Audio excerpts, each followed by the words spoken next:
बिस्मिल्लाहिर्रहमानिर्रहीम। नाजरीन, sports cup शप विद जुनैद खलील नैनीताल वाला, इसके साथ मैं हूं आपका मेज़बान डॉक्टर बुलंद इकबाल, और हमेशा की तरह हमारे साथ मौजूद हैं group managing director Medicam group of companies Junaid Khalil Nainital वाला। इसके अलावा वेटरन क्रिकेटर भी हैं और ओवर 40 ग्लोबल कप में एक कलीदी किरदार अदा किया पाकिस्तान की टीम को ये कप जितवाने में। हमारे साथ रोज़ाना इस यानी हर एपिसोड में इस पॉडकास्ट में मौजूद होते हैं। ये पॉडकास्ट हफ्ते और इतवार को शाम 6:30 बजे सेट एंटरटेनमेंट HDTV पे पेश किया जाता है।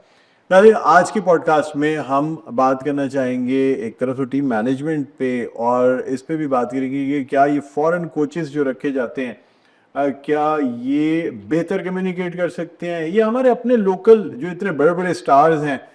हम देख रहे हैं कि हमारे प्लेयर्स बैरून मुल्क सेटल होने में मजबूर हो गए हैं। खबर ये भी आ रही है कि जी सरफराज अहमद अपनी फैमिली की वजह से इंग्लैंड सेटल हो रहे हैं, कोई कहीं सेटल हो रहा है।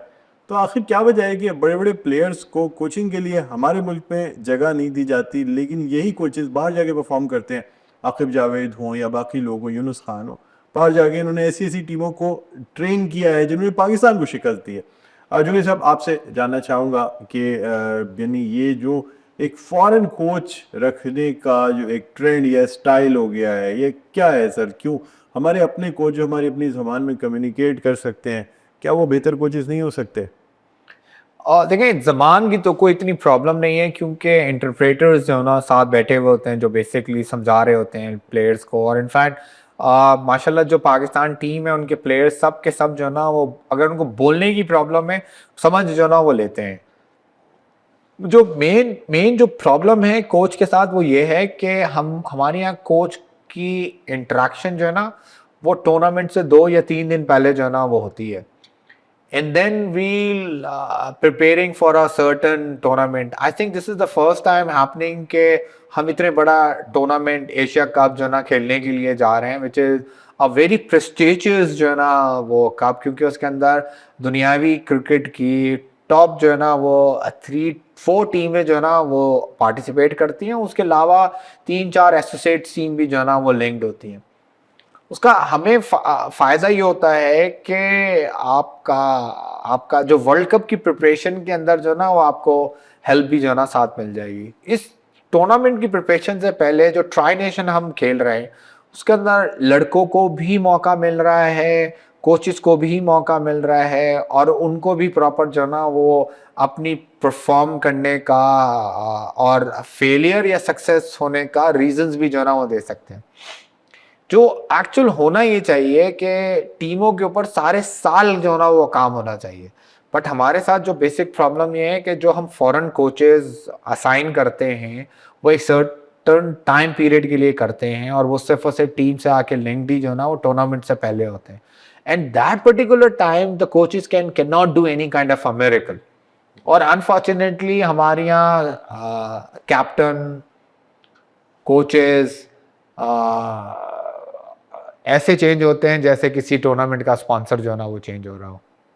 अच्छा सर, जब हम बात करते हैं कोचेस की या टीम मैनेजमेंट की, तो बाज़ दफ़ा ये भी होता है कि फेवरेटिज्म आड़े आ जाती है। जैसे चीफ सेलेक्टर को कोई पसंद है, उसके रिश्तेदार हैं, उसके लोग हैं, उन्हीं को सेलेक्ट किया जाता है, और फिर चाहे कुछ भी कोई अच्छा परफॉर्म कर भी रहा हो तो यही कह के उसे आउट कर दिया जाता है कि आप परफॉर्मेंस बेहतर बनाओ, और उसके बाद जब अप टू द मार्क आ जाओ तो हम दोबारा जो है सेलेक्ट कर लेंगे। दोबारा कभी टीम में वापसी होती है पाकिस्तान में अगर किसी को निकाल दिया जाए तो? बिल्कुल होती है। अभी आप देखें, China is one of the biggest example. Team से उनको ड्रॉप किया गया, उन्होंने अपनी परफॉर्मेंस ठीक की, वो कम बैक किया उन्होंने T20 के अंदर। देन T20 में उन्होंने दोबारा परफॉर्म किया, ही केम बैक टू ODI। तो बिल्कुल होती है, ऐसा नहीं है कि नहीं होती, बट आपको उसके लिए जो है ना मेहनत जो है ना वो डबल करनी पड़ती है। फेवरिज्म पाकिस्तान के अंदर 100% मौजूद है, और उसके अंदर आप कभी भी इस एलिमेंट को जो है ना वो आप निकाल नहीं सकते। बट आप देखिए ना, फेवर कितना कर सकता है किसी को कोई। जब फेवर वहां आता है जब आप 1920 आपका जो है ना वो कैलकुलेट हो। ऐसा नहीं होता कि आपका जो है ना वो 20 और 17 का लेवल का प्लेयर हो और वो जो है ना आके जो है ना वो इंटरनेशनल क्रिकेट जो है ना वो खेले। एक आध मैच खेल सकता है, 2 मैच खेल सकता है, और उसके अलावा जो है ना मतलब आई डोंट थिंक सो कि उससे ज़्यादा जो है ना वो सर्वाइव कर सके।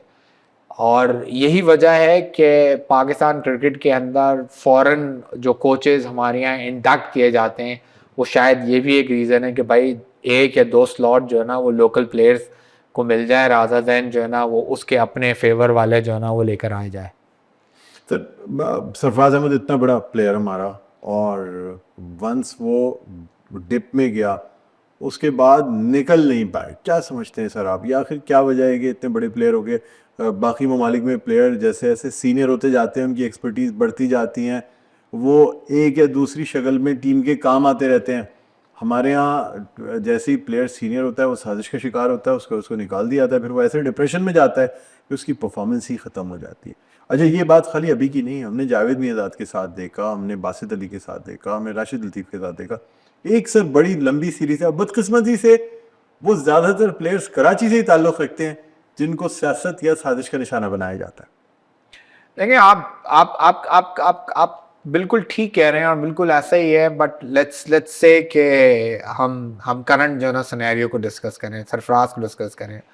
पाकिस्तान के पास सिर्फ और सिर्फ 3 ऐसे कैप्टन हैं जिन्होंने आईसीसी इवेंट का कप जो है ना उठाया है, और फॉर्चुनेटली उसके अंदर इमरान खान, यूनुस खान जिन्होंने जिंदगी भर क्रिकेट कराची से खेली, और सरफराज अहमद जिनका एक्चुअल लेवल जो है ना वो कराची से ही है। और उनकी बहुत खिदमत है, और उन्होंने ऐसे ऐसे मौक़ों के ऊपर आके और ऐसी ऐसी बड़ी टीमों के ख़िलाफ़ आके जो ना वो रन बनाए, जो हमारे लिए भी जो ना बड़ी जो ना वो सरप्राइजिंग थी। बट जब हम उनकी डाउनफॉल का डिस्कस करते हैं तो हमारे पास जो है ना वो एक ऐसा न्यूट्रल ग्राउंड मौजूद था जिसके अंदर उनको ठीक ठाक फेवर जो ना वो मौजूद था, पीएसएल, जिसके अंदर कोयटा ग्लैडिएटर ने उनके साथ 3 साल 4 साल बड़ी जो ना वो वफा की और बड़ा उनको चांस दिया, उनको हर नंबर पे चांस दिया, बल्कि in fact we were very surprise एक टाइम पे तो वो ओपन करने के लिए भी जो ना वो हार गए, but he was unable to perform. अब जब आप पीएसएल के अंदर परफॉर्म नहीं कर पा रहे, आप डोमेस्टिक के अंदर परफॉर्म नहीं कर पा रहे, तो और एक दफ़ा आप टीम से बाहर भी हो गए, तो आप किस तरीके से जो ना वो टीम के अंदर जो ना वो वापस आएंगे? और वहाँ पर आपका जो ना मेंटल बैरियर जो है ना वो बड़ा जो ना वो काउंट होता है, और वहाँ पर आपको मेंटली जो ना स्ट्रांग होना होता है। वहाँ पर आपको 2-4 इनिंग एक ऐसी खेलनी होती है जो टीवी पर आके जो ना वो हाईलाइट हो जाए, और एक ऐसी एक्स्ट्रा ऑर्डिनरी इनिंग्स बनानी पड़ती है जो आप ये सोच सकें कि यार आप दोबारा सेलेक्टर्स की निगाहों के अंदर जो ना आ सकें। और अनफॉर्चुनेटली सरफराज जो है ना 3 साल तक कंटिन्यू जो ना अनएबल टू परफॉर्म। फिर जो सरफराज का रिप्लेसमेंट था वो कंटिन्यू परफॉर्म कर रहा था, which is a keeper batsman, जिसको हम हमेशा से जिक्र करते हैं, and we are still debating के आइदर रिजवान की मौजूदगी टीम के अंदर मौजूद होनी चाहिए या नहीं चाहिए। लेकिन Sarfaraz was an outstanding keeper, he was like above average batsman. अगर हम रिजवान को देखें तो he is an outstanding keeper, he is a good जो ना वो बैट्समैन, बेटर देन सरफराज। तो जब आपके पास एक बेटर रिप्लेसमेंट मौजूद है, और फिर आप प्रीवियसली को कैसे जो ना वो मौका देंगे, फिर आप उसको कैसे ये सोच सकते हैं यार उसका ताल्लुक कौन से सूबे से है या उसका ताल्लुक कहाँ से है। सर लेकिन सरफराज कैप्टन बहुत अच्छा था, बहैसियत कैप्टन उसकी बड़ी कामयाबी है, चाहे वो खुद परफॉर्म नहीं भी कर रहा था, टीम जीत रही थी। आप इस बात से एग्री करते हैं? बिल्कुल बिल्कुल, लेकिन पाकिस्तान के अंदर ये कल्चर जो है ना वो बिल्कुल डिफरेंट है ना। जब सरफराज कैप्टन बना तो वो थोड़ा आहिस्ता आहिस्ता आहिस्ता आहिस्ता आहिस्ता आहिस्ता जो है ना वो बैकफुट के ऊपर जो है ना वो जाना शुरू हो गया। I think that's his mistake. वहां पर उसको जो है ना बेसिकली फ्रंट फुट पे ही खेलना चाहिए था, और उसी तरीके से खेलना चाहिए था जिस तरीके से वो खेल रहा था। तो आई ओवरऑल थिंक कि उसमें सरफराज की अपनी भी गलतियां हैं, but again eight the end of the day Quetta ने उसके साथ बड़ा जस्टिस किया, उसको बहुत मौके दिए। अभी तक कर रहे हैं सर, मैनेजमेंट में लेके आ गए। बिल्कुल। लक का कोई किरदार होता है क्या? ये ऐसी चीज़ है कि एक दफ़ा अगर किस्मत की देवी साथ ना दे रही हो तो फिर इंसान कुछ भी करे, वो तन मन धन की बाजी लगा दे, लेकिन फिर भी परफॉर्म नहीं कर पाता। हमने देखा सर बहुत से प्लेयर्स के साथ। आप बिलीव करते हैं लक के ऊपर? देखिए, बैट्समैन के लिए तो बहुत ज़्यादा जो है ना वो ये चीज़ जो है ना वो शामिल है कि जब उसके साथ उसकी फॉर्म ख़राब होती है तो फील्डर आउटस्टैंडिंग कैच पकड़ लेता है, उसी का पकड़ता है। जब उसकी किस्मत ख़राब हो रही होती है तो उसी के डायरेक्ट थ्रो जो ना वो आके लग जाता है। उसी की खिदमत खराब हो रही थी, तो पूरे मैच में एक ही बॉल जो है ना उसको अच्छी जो है ना वो पड़ जाती है। तो ये बैट्समैन के साथ तो जो है ना वो अनफॉर्चुनेट है। Luck of course is very important और at the end of the day, but सिर्फ और सिर्फ लक को रोना जो है ना वो गलत है। आपको आपको आपको अपनी एप्लीकेशन ठीक करनी चाहिए, आपको अपनी फिटनेस के ऊपर काम करना चाहिए, आपको अपनी प्रैक्टिस बढ़ानी चाहिए, आपको प्रैक्टिस मैचेस खेलने चाहिए, आपको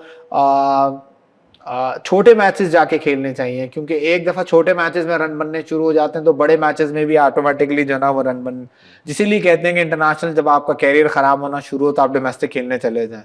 तो ये भी बहुत जरूरी है। और हमारे यहाँ थोड़ा सा जो ना वो बड़े जो प्लेयर्स हैं ना वो डोमेस्टिक खेलना जो ना अपनी जो ना इंसल्ट जो ना वो फील करते हैं।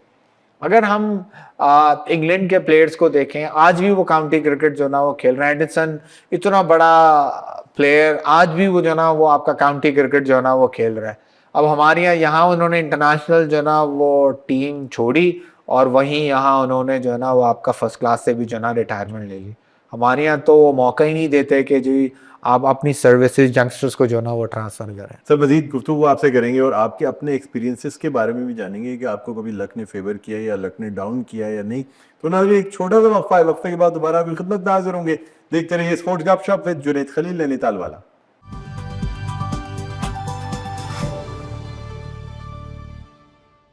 जी नाज़रीन, वेलकम बैक। एक दफा फिर आपको खुशामदीद कहते हैं पॉडकास्ट स्पोर्ट्स गपशप विद जुनैद खलील नैनीताल वाला। मैं हूं आपका मेजबान डॉक्टर बुलंद इकबाल। ब्रेक पे जाने से पहले नाज़रीन बात हो रही थी कि क्या किस्मत का कोई दारोमदार होता है या नहीं होता। एक प्लेयर जो कि मेहनत करे तो क्या सारी मेहनत करने के बाद अगर उसकी किस्मत उस दिन अच्छी नहीं है तो उसका बैड डे हो जाता है। क्यों साहब, आपसे जानना चाहूँगा कभी आपके साथ ऐसा हुआ है कि आपने बड़ी मेहनत की हो और बड़ी एक्सपेक्टेशंस हो और आपको यकीन हो गया आप बहुत अच्छा परफॉर्म करेंगे, लेकिन किस्मत खराब निकली, जो बॉल आई वो ऑड बॉल्स या नजर ना आई या बल्ले पे सही नहीं टिकी, क्या कहते हैं आप?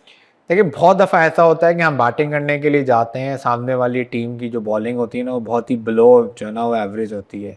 3 4 5 बॉलें वाइट हो रही होती है, उन्हें एक सडनली बॉल एक ऐसी जगह पर पड़ती है जो अनप्लेएबल हो जाती है और पूरे मैच में ना वही एक बॉल होती है और वही अनफॉर्चुनेटली जो ना वो मुझे पड़ जाती है। तो मतलब ऐसा बिल्कुल होता है और ये बिल्कुल आप ठीक कह रहे हैं। जब आपका बैट पैच चल रहा होता है तो ऐसी ही जाने सारी चीज़ें जो है ना वो आपको फेस करनी पड़ती है। But at the end of the day it's not and of the world. आप दोबारा प्रिपेयर्ड होते हैं, दोबारा जाते हैं, दोबारा ग्राउंड में आते हैं और आपको दोबारा जो ना वो मौका मिलता है, आप दोबारा। बट बार बार ये एपिसोड जो ना वो नहीं होता। तो और ये खास तौर पे जब आप इंटरनेशनल टीम या लीग क्रिकेट या आप डोमेस्टिक खेलते हैं तो ऐसा नहीं है कि आपको सिर्फ और सिर्फ एक ही मौका मिलता हो।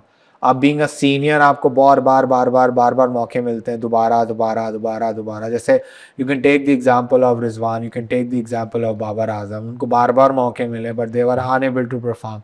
अभी हमने इवन पीएसएल के अंदर शोएब मलिक का करियर बहुत लंबा रहा, बहुत दफा आउट हुए, इन हुए, कप्तान, नॉर्मल प्लेयर, मतलब लोअर उस पे आए लेकिन खेलते रहे। सर आपसे ही जानना चाहूँगा कि आप क्या समझते हैं कि बेस्ट एज प्लेयर्स की क्या होनी चाहिए नेशनल टीम में? क्या T20, वनडे और 5 डे में अलग अलग एज ग्रुप्स होने चाहिए, या ठीक है एज ग्रुप पूरी टीम की, इंटरनेशनल स्क्वाड की जो एज ग्रुप है ना वो 20 से 30 के दरमियान हो, 30 से ऊपर कोई ना हो? क्या कहेंगे आप? देखिए एज नहीं होना चाहिए, आपका स्टाइल ऑफ क्रिकेट होना चाहिए। अगर आपकी स्टाइल ऑफ क्रिकेट एग्रेसिव है तो आप 30-35 तक जो ना वो बिल्कुल T20 जो ना वो खेल सकते हैं। अगर आपकी स्टाइल ऑफ क्रिकेट जो ना वो डिफेंसिव है तो आप टेस्ट मैच जो है ना वो 40-41 तक जो ना वो खेल सकते हैं। सर शाहिद आफरीदी के बारे में आपका क्या ख्याल है, जो कि मेरे ख्याल में 40-42 तक खेलते रहे बड़े आराम से? लेकिन उनको जो बेसिक एडवांटेज था वो बेसिकली एक ऐसे एरा में खेल रहे थे जहां पर उन जैसी क्रिकेट कोई भी नहीं खेलता था और अब तो सभी वही क्रिकेट खेलते हैं। मतलब आप समझे he was 10 years ahead of a time और वो वाइड प्लेयर थे जो पहली बॉल से जो ना मारना शुरू हो जाते थे और लोग उनको क्रिटिसाइज भी करते थे और आज वही क्रिकेट जो ना वो फॉलो हो रही है। ये उनका प्लस पॉइंट भी था, यही उनका नेगेटिव पॉइंट भी था। फिर वो समहाउ उनके पास बॉलिंग का भी जो है ना वो एक चांस था। तीसरा आपकी लोगों की लाइकिंग बहुत थी उनके साथ जो है ना, उनका फैन फॉलोइंग लाला का स्टाइल, लाला की बॉलिंग, कुछ चीजें, लोगों फैन का फॉलोअरशिप।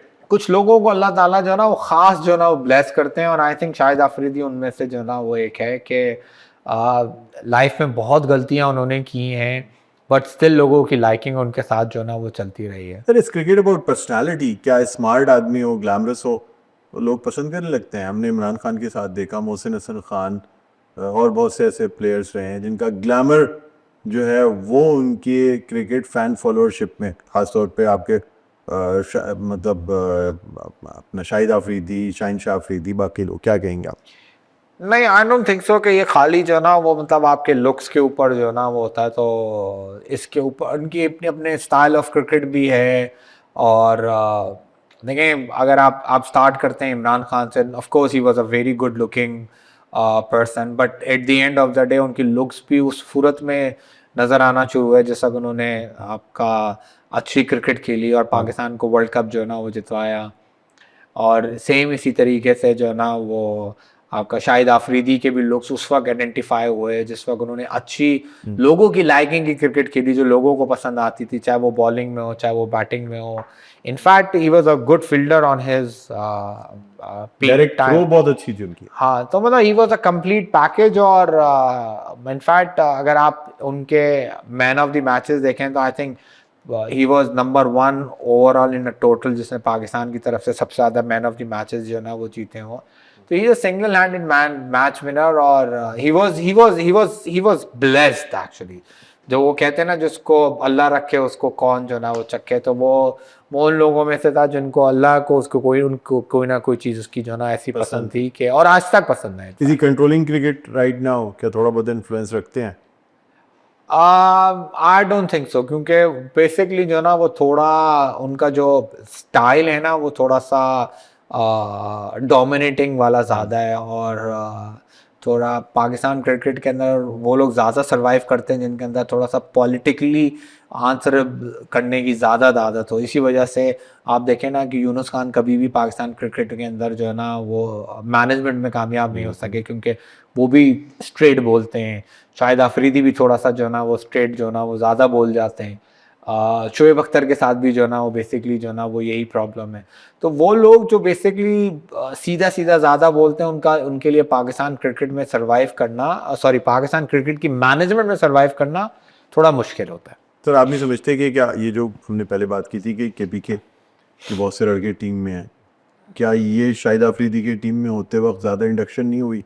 नहीं, आई थिंक कि ये लोग बाकी सारे लोगों से 3 गुना ज़्यादा जो है ना वो मेहनत करते हैं। आप इनकी फिटनेस चेक करें, इनकी